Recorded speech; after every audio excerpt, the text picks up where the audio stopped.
Where do these impulses come from anyway? Since we're always evolving and complexifying, it appears that the human network exists and is expanding in a system of higher quality that we're constantly growing into.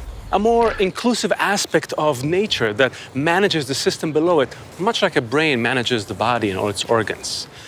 And so what are nature's messages? Well, they're the same in all scale-free networks. Connect and make whole.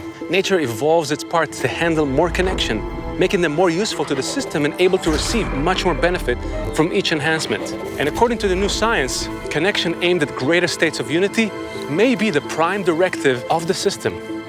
Well, at least that's what hubs are supposed to do.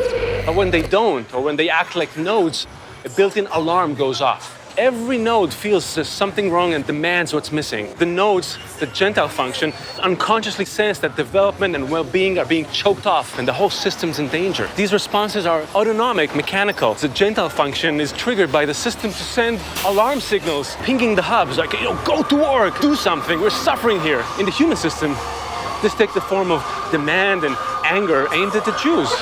I mean, a hatred that outwardly seems completely irrational, but inwardly is totally justified. It's anti-Semitism. That's what's going on right now. Chaos and planet-wide problems. The fear that we feel for our survival is simply happening because of our inability to keep up with the accelerating global interdependence that we're already into. It simply demands a higher form of unity with greater intensity from the hubs. Otherwise, there is no future. Otherwise, we're unable to develop the ideas that we need in order to steer the system into a higher state of organization. That's what we need to do. So how do we fix that? Let me paint you a picture.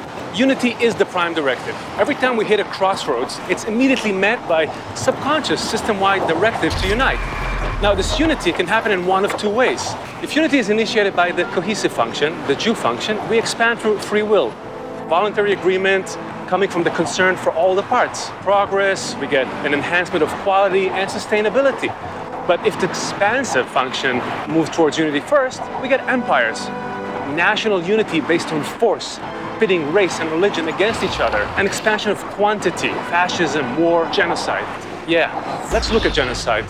The whole point of having hubs in the system in the first place is to evolve nodes into hubs. No matter how powerful or legitimate the claim is against a faltering Jew function, genocide simply can't work. It's impossible to fix the problem of underperforming hubs by destroying them. It makes the system collapse. Just look at the history book to see what happened in the places that try that. Hubs cannot be replaced en masse, or really at all, because hubs are how nature evolves nodes to become hubs. Get it? And what would we replace them with?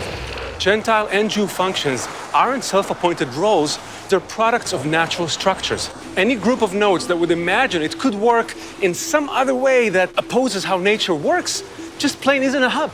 That's why there are always Jews, and that's what Jews are to us.